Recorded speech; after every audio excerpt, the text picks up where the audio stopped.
Perezida Tshisekedi ashobora kongerwa indi manda y'imyaka 12. Muri Repubulika Iharanira Demokarasi ya Kongo haravugwa iby'ihindurwa ry'itegeko nshinga rishobora kubaho mu gihe kiri imbere. Ese ibi byagira izihe ngaruka ku baturage bo mu Burasirazuba bwa Kongo, cyane cyane abo mu bwoko bw'abatutsi? Aho Perezida Tshisekedi ntiyaba agiye kuririra ku bibazo by'abo mu Burasirazuba bwa Kongo, akaba umutegetsi utazava ku butegetsi muri Kongo?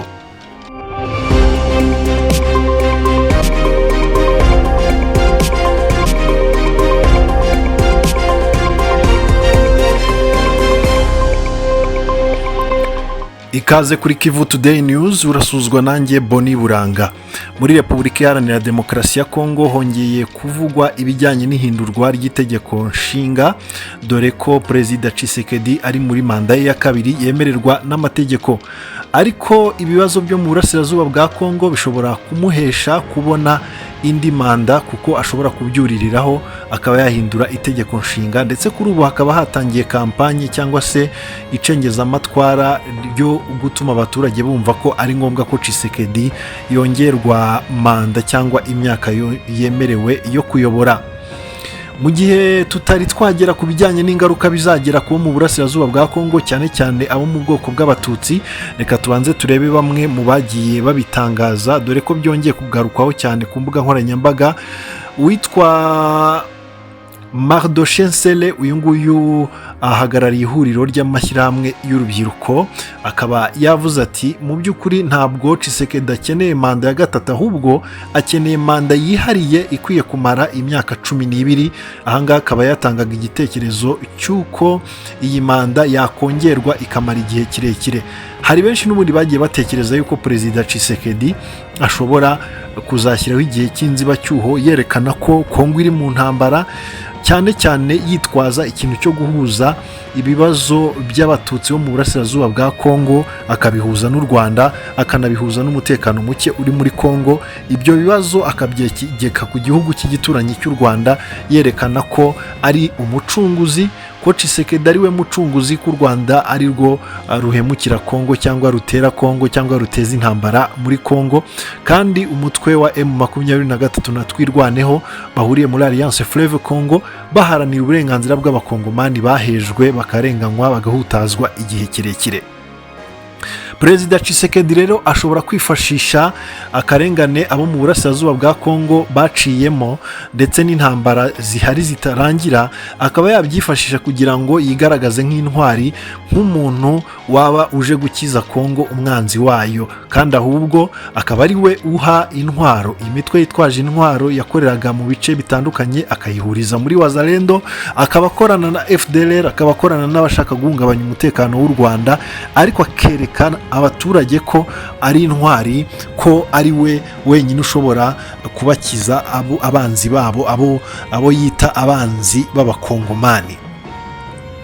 Uyu Nsele akaba yavuze yuko we n'urubyiruko bashyize hamwe ngo babona igihe ari cyo kugira ngo itegeko nshinga ribe ryakorwamo impinduka, ngo Perezida Tshisekedi akaba akeneye imyaka 12. Iyo rero ngo ntabwo yaba ari manda ya gatatu, ahubwo kwaba ari uguha agaciro inyungu z'igihugu nk'uko abitangaza. Ati iki rero ni ikivi gishya yabahawe cyo kugira ngo aheshe Kongo amahoro n'umutekano, arinde Kongo gucikamo ibice mu buryo bwa balkanization. Ibi rero ngo ni ukurinda igihugu, ni ukurinda inzego, ni ukurinda umutekano. Ibyo nibyo yavuze. Mu gihe hari undi mu minisitiri w'iterambere, Bwana Muhindo Nzangi, wavuze yuko misiyo ya Perezida Tshisekedi ngo ari misiyo yihariye, wagomba rero guhabwa ibyihariye bitavugwa n'itegeko nshinga. Ati rero bamwe twatangiye guhaguruka, abaturage bakeneye impinduka zifatika, ntabwo bakeneye za disikuru. Muhindo Nzangi akaba ashyigikiye ko Perezida Tshisekedi yakongererwa imyaka yo kuyobora. Augustin Kabuya ukomeye mu ishyaka riri ku butegetsi UDPS akaba avuga ati Bibiliya yonyine niyo idashobora guhindurwa. Perezida Tshisekedi kuba yahindura itegeko nshinga ntabwo byaba ari ikintu cy'igitangaza mu gihe abaturage babyemeza, ndinde wo kubihindura. Iyi ni kampanye rero dore ko no mu nteko ishinga amategeko ya Kongo byari byaravuzwe yuko hashyizweho komite yo kwiga niba koko bikenewe ko Perezida Tshisekedi yahindura itegeko nshinga. Hamwe rero batangiye kumusabira imyaka 12 kuri manda iriho kuri ubu, ikaba rero yakwiyongera.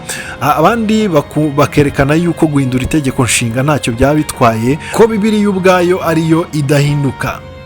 Ibi rero bishobora kugira ingaruka ku baturage bo mu burasirazuba bwa Kongo mu buryo bukurikira. Mu by'ukuri Perezida Tshisekedi yagiye yigaragaza nk'umuntu udashaka amahoro, nk'umuntu udashaka ituze ry'abakongomani, ahubwo wifuza kwifashisha intambara mu kugera ku nyungu ze bwite. Kuko iyo aba ari umuntu wifuza kugeza igihugu cya Kongo ku mahoro, ntabwo yari kujya ageza igihe cyo gufata umwanzuro mu biganiro by'amahoro ngo abice ruhinga nyuma akore ibihabanye n'ibyo yemeye.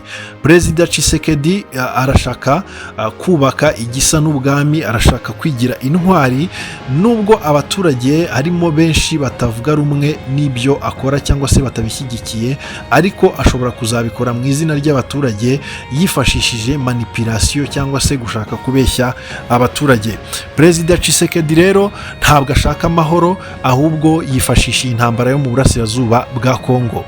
Muri iyi ntambara iri mu burasirazuba bwa Kongo, abanyapolitike b'i Kinshasa ndetse benshi bakorera hafi y'ubutegetsi buriho bakaba bafite ingengabitekerezo ya jenoside, ingengabitekerezo ituma banga urunuka bo mu burasirazuba bwa Kongo, cyane cyane bavuga ururimi rw'ikinyarwanda, by'umwihariko abo mu bwoko bw'abatutsi.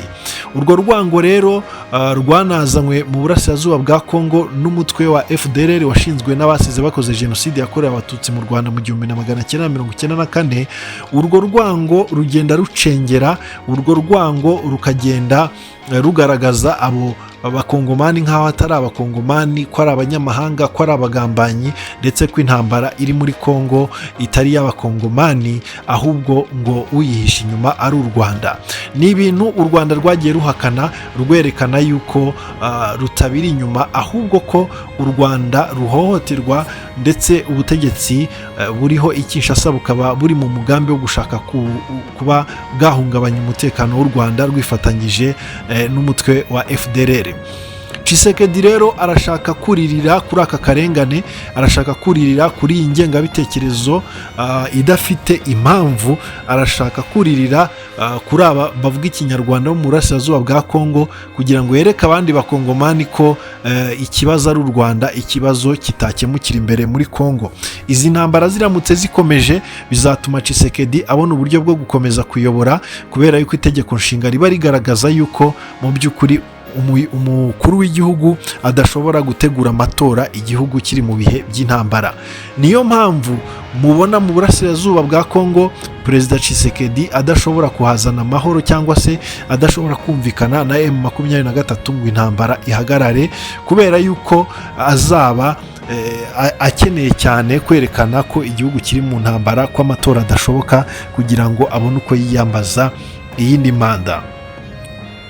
Mu by'ukuri rero abanyapolitike bamwe batavuga rumwe n'ubutegetsi bagiye babyamagana, berekana yuko ibi ntaho bihuriye, ndetse Tshisekedi akwiye kubahiriza amategeko. Si ubwa mbere Tshisekedi avuga yuko itegeko nshinga ridakorwaho kandi ridakwiriye guhinduka, ariko si n'ubwa mbere Perezida Tshisekedi yivuguruza ibyo yahakanye ku mugaragaro akaba ari byo akora.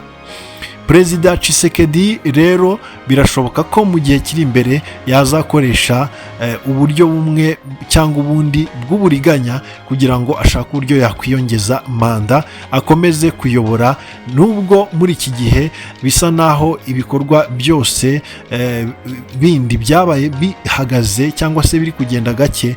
Akaba yarashyize imbaraga mu gisirikare ndetse no mu ntambara iri mu burasirazuba bwa Kongo, ariko nanone ntabashe kuyitsinda. ibibazo byo mu burasirazuba bwa Kongo rero byakemuka mu gihe perezida Tshisekedi yaba avuye ku butegetsi, hakajyaho uwumva neza icyo abo mu burasirazuba bwa Kongo barwanira, cyangwa se utakirengagiza ngo ashake kucyifashisha mu nyungu ze bwite.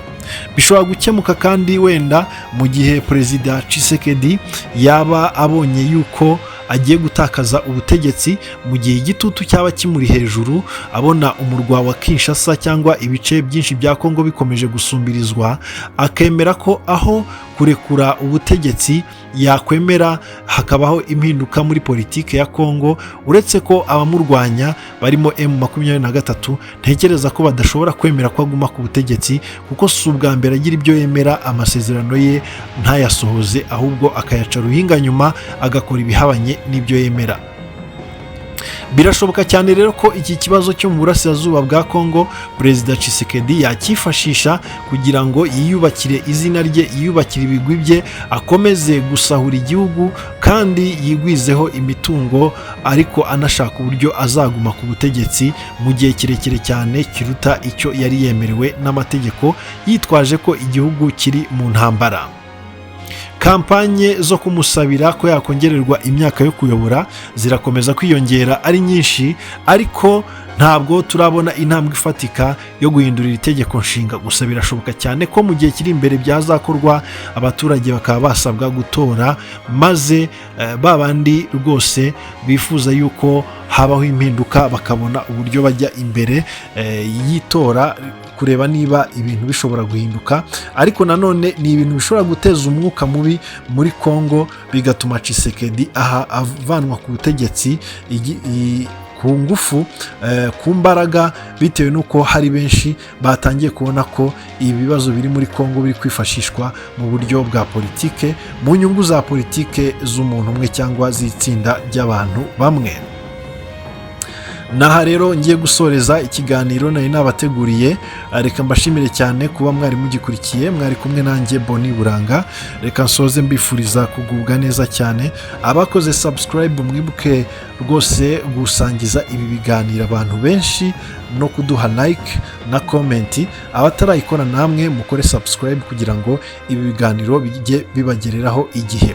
Reka nsoze mbifuriza kugubwa neza cyane, mwari kumwe nanjye Boni Buranga. Ibiganiro nakagaruka, ndabifuriza kugubwa neza cyane muri byose.